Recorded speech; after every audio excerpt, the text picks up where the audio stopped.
Hello there and welcome to Mind Your Business. I'm Jennifer Anderson, host of the show. I'm also the executive director of the Georgina Chamber of Commerce. And this was a show that the Chamber and Rogers TV Georgina put together in order to talk to businesses, provide them with resources, update them. And this was a show that was originally scheduled to begin airing this fall. However, because of the pandemic, we realized that many local businesses require the resources and the information now in order to access some of the funding that's available, access resources, and get them through these tough times. We have talked to all levels of government. We've talked to federal and provincial. We've talked about the regional resources that are coming through. And of course, we've talked about the municipality. And in light of recent news for a new funding relief for the municipality, we decided to have a show that centered around the Georgina Emergency Relief Benefit. This is a new benefit that was approved by Council on April 22nd, and we have all of the right people who are here on the show with me today to be able to discuss this. We have, first of all, Karyn Stone, who is the Manager of Economic Development and Tourism for the town of Georgina. Hi, Karyn. Hi, thanks, Jen, for having us all here today. I look forward to speaking with all of you. Thank you so much. Also from the town, we have the Director of Corporate Services and the Treasurer, Rob Weeder. Hi, Rob. Hi, Jen. Thanks for having us here today.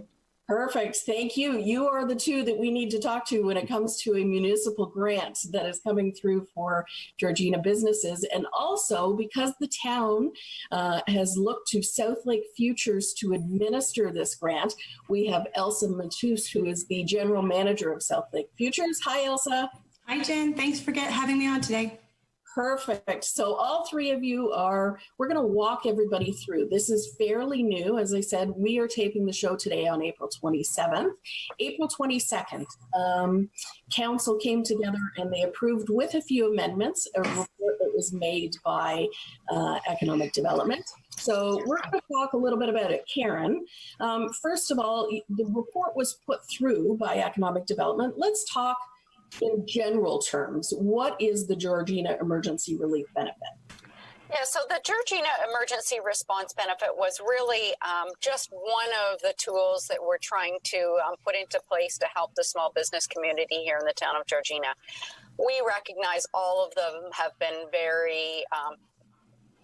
experienced some very significant hardship over the last few months, and we wanted to really put in sort of a quick program that could be used by our small business community. We realized that the federal government, the provincial government are rolling out funds, and it's really going to take all levels of government to provide assistance to these businesses in our community. So we're rolling out our program in advance. It'll roll out quite quickly with the help of Southlake Futures. So it's sort of a stopgap measure before all the other programs roll out from the federal and provincial governments. And I apologize because I've been saying relief. It's response. I'm getting my GERBs and my SERBs and my SEAMs, and there's so many acronyms now. This is the GERB. This is the acronym for this response benefit, but such a relief for local businesses. Yes, it is. It's going to provide some relief. Of course, it's just one piece of the puzzle, Jen. It's certainly, we haven't got a large fund established, but it will help some of those businesses that are really struggling to make month-to-month payments. So the benefits came about because of the staff task force within the town, correct? Yes, it did. It came out of a task force that is looking at a number of opportunities, both short-term and long-term support for our business community. And in order to have a task force like this, I'm assuming you need a numbers guy. We sure do, and I'll let Rob speak to our task force. He is the numbers guy. We're going to change your title at the bottom of the screen, Rob, to numbers guy, because that's what you do. You're crunching the numbers. Yeah, that is correct, Jen. So very early on in the process, after the COVID-19 pandemic started, we realized that we're going to have to react very quickly to be able to provide relief to not only residents but businesses and nonprofits as well. So we did create an internal task force very quickly in this process, and as you saw, we started looking at deferrals of taxes or waiving of taxes for the interest and penalties, as well as the water rates, and this was assisting the residents and some businesses, but then we wanted to be able to directly assist the businesses further as well, and that's kind of where this grant came from as well. So the task force, it includes myself as well as Karyn Stone and the Economic Development Division, and Jeff Harrison, who is our Manager of Tax Revenue and Customer Service. Right, because obviously in order to put together some type of benefit, there needs to be some type of revenue there that can go into this. Yeah, that is correct. So when you think of where these items are funded, the relief programs that we're offering, it's really two places. If we look overall, you have the tax levy, and then you have the water and the wastewater rates. So depending on the type of funding that we're providing, and then when you go into a little more detail, when you look at the Georgina Emergency Response Benefit, we funded this directly from our tax rate stabilization reserve, and that reserve really serves a dual purpose. One purpose is to set money aside for the future, for future items that might be needed by the municipality. And then the other purpose is if you had a deficit in the year, you would be able to draw from that reserve to cover off your deficit. Or if you had a surplus, we would contribute it to that reserve. So when we were looking at this grant program, this is the reserve fund that this funding would come from. Right. Now, I was feverishly writing down numbers. I was watching council on the 22nd. You were talking about this reserve. There was $2 million in the reserve. However, some of it has already been allocated to other types of items, correct? Jen, yeah, that's completely correct. So at the beginning of the year, we did have $2 million in there, but we do have a number of commitments that were approved through the 2020 budget process for some future expenditures. So that would bring that down to $700,000. And the Georgina Emergency Response Benefit was $250,000. So once that grant comes out, we'll be down to $450,000, which it might sound like a lot of money, but when you're an organization as large as the town, it's really not a lot of money. And you may have saw also at council on April 22nd, I brought a briefing note showing what some of the financial impacts have been to the town so far for COVID-19. And just in the first month, it's cost the town over $600,000. So you can see that we'll likely be forecasting a deficit coming into the end of the year, and that would need to be funded by that reserve as well. Right. And I bring this up obviously because there isn't just an endless pool of money and resources that are available, but also if the task force continues to look at ways to be able to help local businesses or relief efforts in terms of the pandemic, that this money, this reserve is dwindling. That is correct, Jen. And a really good way to ensure that the town can continue to provide relief to those who need it is we have approved programs for the waiving of interest and penalties if you do not pay your April installment on time.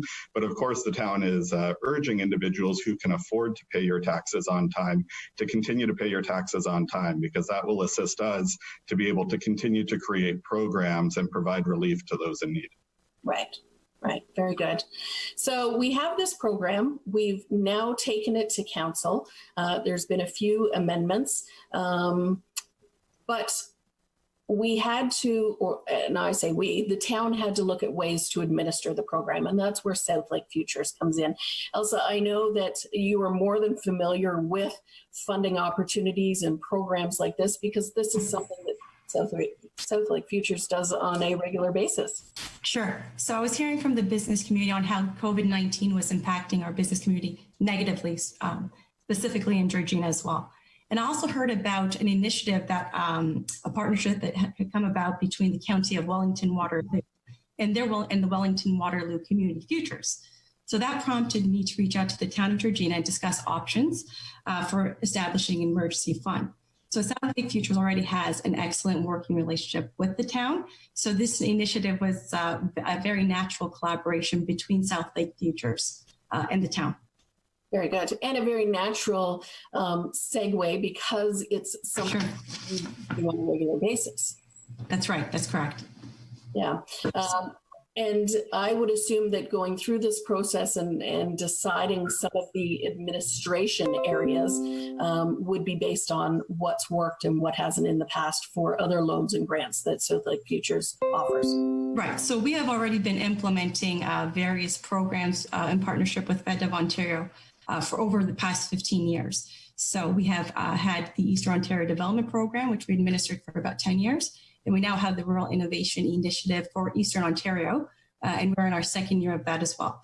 We also have a dedicated Community Economic Development Officer, also a community-minded board as well. So we definitely have the capacity, the wherewithal, and the expertise to do so, and to do so in a quick turnaround. Very good.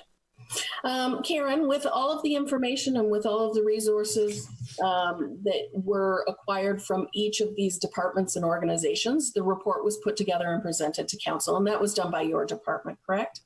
Yes, it was. It was, as Elsa has indicated, there are two other models that we looked at, and Bradford West Willenbury was also working with their CFDC or Community Futures group to implement another program. So this is something that is tried and tested and has worked in other locations. And again, we have worked with South Lake Futures. They have the software programs that allow us to monitor the grant intakes and do regular reportings, which council did want to see regular reporting on who's received the grants and how much they've received. So it was important that we worked with South Lake Futures. It is going to be a short turnaround to get the funds out, and they are able to do that for us. Perfect. And of course, you know, presenting to council, there was very few amendments, just some minor changes that were made to the report, but it was a unanimous decision to approve. Yes, you're correct, Jen. We just made a few word changes. One of the things is we had to ensure that businesses that were applying for the grant could demonstrate a 30% loss of revenue as opposed to loss of income. So it was just minor things like that. We also put in a clause that anybody who operates a business or has an immediate family member that is receiving a biweekly remuneration from the town of Georgina is not eligible for the grant. So we wanted to make sure that staff and their family members couldn't apply for grants. And that's fairly typical of any grant program that you put that clause in there. So the application form is being worked on right now. We're hoping to get that application form out later today or tomorrow, or it'll be launched on the 28th. Right. And this question is open to any of you, but what is not so much the eligibility, but who is this directed to? And I know it's Georgina businesses, but who is this benefit most helpful for? Maybe I'll take a start at this. It was really to help the small business community that hasn't been able to access any of the funding because it is longer term funding that the upper tier levels of government are offering. It is a small amount. The maximum grant is $7,500. So it is a small amount. So it's really directed at those businesses that maybe just help with 1 or 2 months operating capital to get them through 1 or 2 months. It's not going to help our larger business operations to any great degree. So really those small businesses that just haven't been able to put aside that money for a rainy day yet. Right. Elsa and Rob, you both agree. Those are the businesses that you have in mind to help. Right. It really is meant for small businesses who have suffered that, just as Karyn had mentioned, that 30% loss of income to the coronavirus. And the grants are going to be between $2,500 and $7,500. The funding should be used to cover monthly overhead costs. So, right. For And I kind of equated, when I first read this, it sounded very similar to me, to the organization Georgina Cares. And Georgina Cares I've worked with for many years, but it's an organization that helps with funding, but it bridges the gap. So it's, families who were,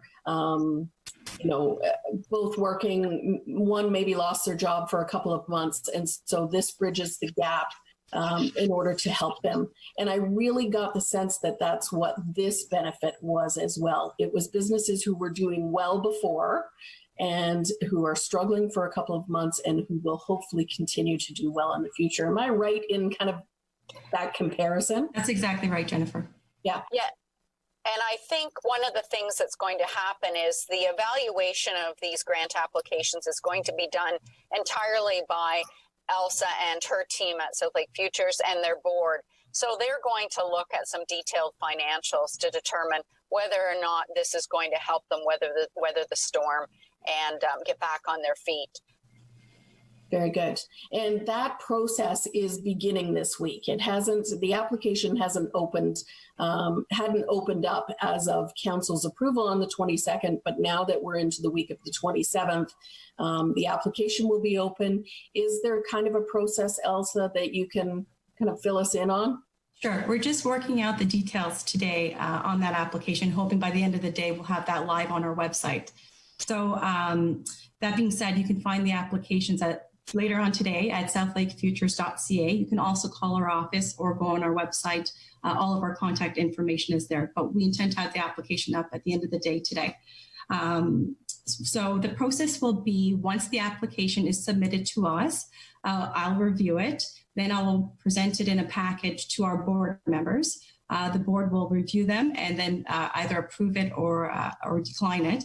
If the application is approved based on it meeting the criteria of the program, we will notify the applicant immediately, put together a letter of offer, and then very quickly then issue the funds. Perfect. And is there an intake period?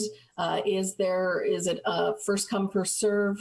Right. So it'll be today opening up, so April 28th, and the deadline will be May 7th.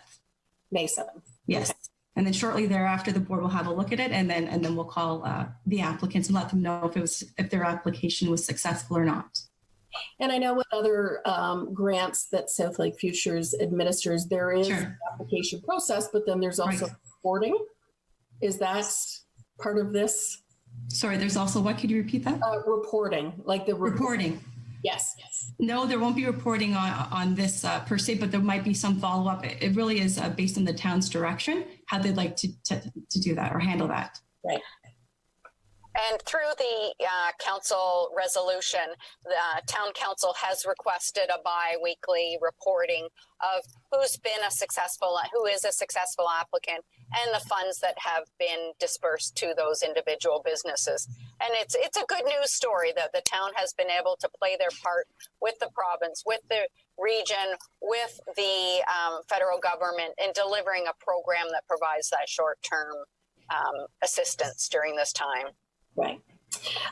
There is eligibility requirements in order to meet, which we've talked a little bit about. There's also some businesses, organizations that wouldn't be eligible. And this question isn't to frame a negative look at the benefit. It's just to identify the fact that you've looked at businesses who are going to be eligible for this, and there's still opportunity for you to look at who is maybe missing from this equation, what needs to be done to help other businesses or organizations in the future. Does that make sense, Karyn? Yes, it does, Jen. We realize that, for one, charitable organizations, not-for-profits are also suffering during this time. And the task force has indicated that will be our next area that we look at, is how can we assist those not-for-profits and charities that are struggling to pay the rent, to pay the overhead costs. And we recognize that the community that usually supports those groups certainly may not have the funds at this time to support them. So we are looking at that as part of the task force operation. Right. And that's something, obviously, that you concur, Rob? Jen, yeah, definitely. I think Karyn summarized it very well. The next item we'll be looking at is how we can help the nonprofits as well as charities. And together with that, so far, a lot of the things that we've done are short term. So we'll also be looking at how we can help in the long-term recovery effort as well. That will be coming forward in the future as well. How's your stress level, Rob? A little higher. Some big budgets, a lot of stress from outside organizations and businesses who are seeking help from you. How are you doing? Yeah, so far it's been going well. I think a lot of the other organizations and residents there, everybody's at a higher stress level right now than normal. So I think it's common across the board that everybody's dealing with this, and we're all in this together. Yes, because I know that budget time is a big stressor for you. Who knew that there would be another time that would be equally, if not more, stressful? Yeah, no, you're definitely right about that. Karyn, talk to me a little bit about about your department and what's happening, because this is just one of many benefits to being involved with economic development, and for businesses to seek out your department and talk to you about what the town has to offer. Thanks, Jen. You're absolutely correct. We realize this grant is not going to go far. This is just one piece of the puzzle. One of the most important things is that we're all working together to support our local businesses. And I know, Jen, you and I have talked about a number of programs, longer term recovery efforts that we'll be talking with your staff and our staff on. I know we've each put out online chat forums, because we really want to do that outreach to the local business community, see what some of their specific concerns are and how we might be able to help them. And it's not necessarily financial support, but it's in-kind support. And we're sort of revisiting what our marketing is going to look like over the next 6 months or 12 months, 18 months. And a real focus is going to be on that shop local and trying to help more business retention efforts than maybe, we'd like to focus on the investment as well. Our office does, but we realize there's going to need to be a lot to support our business community. So we're looking at helping them come online with their products and services. Again, just focusing on marketing when businesses are able to open. Marketing those businesses is going to be key, and I know you and I are working with the business community to do that. And I know, Elsa, one of the things that didn't get mentioned is, although this grant's being administered by South Lake Futures, Elsa doesn't just, as with any of the other programs she offers, there's not just a loan dispersed and that's see you later, or a grant dispersed and see you later. Elsa and her team have those skills, business assistance skills. So they want to follow up with the business community and help them retool to manage these times. And they're there to support the business community. So even if you don't need a grant or you don't need a loan, we want you to be reaching out. So that outreach that all of us are doing is really important at this time. Great segue. That brings us into what Elsa is doing. And you are absolutely right. I did drive by the South Lake Futures office yesterday, and there was a big sign that said help for businesses. So it really is letting people know that you are still there for help. Right.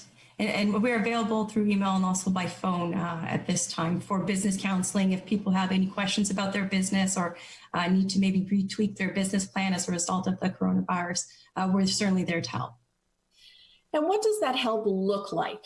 Because I know that people often see your office. What can, when a business walks through the door, what can they expect?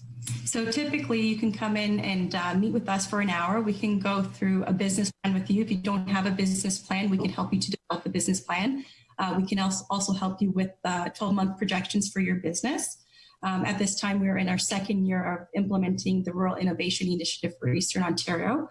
That's a program with a minimum of $50,000 projects for innovation and business expansion, and that's a one-to-one leverage. As always, we offer loans as well from $1,000 to $250,000.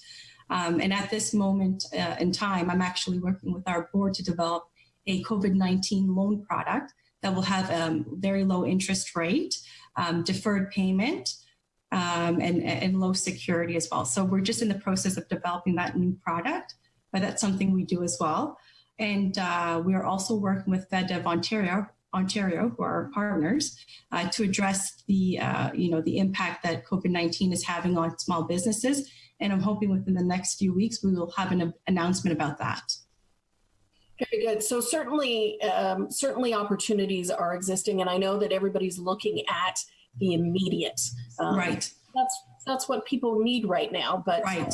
Certainly, having that prospect of future opportunities is helpful. And that's right. And that's the gap that the town of Georgina are filling, is the immediate need right now.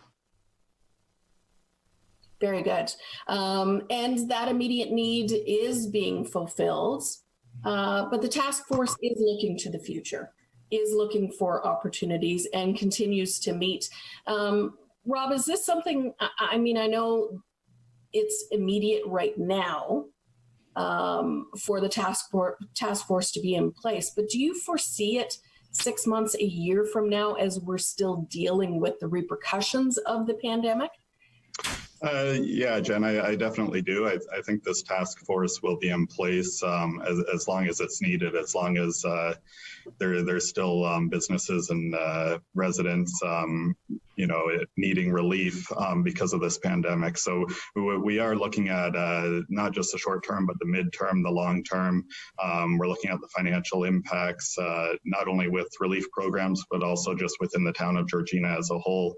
We're looking at our future projections for what tax increases could look like, what water and wastewater rate increases could look like given the current situation, and how this is going to, the recovery effort is going to last more than a few months. It's going to be a while for the recovery.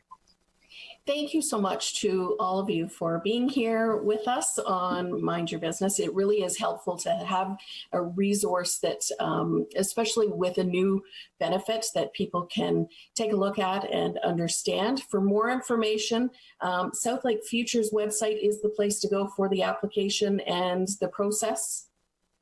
Yes? It's simply to go online, download the application, fill it out accordingly, send it to the office, and then we'll review it and then contact you with the result. Wonderful. Thank you. If anyone has questions, just call us at the office. We are there. Perfect. Thank you so much, Elsa. Thank you, Rob and Karyn. Very helpful as we head into the new Georgina Emergency Response Benefit. Thanks so much for watching. We'll see you next time on Mind Your Business. Thanks, Jen.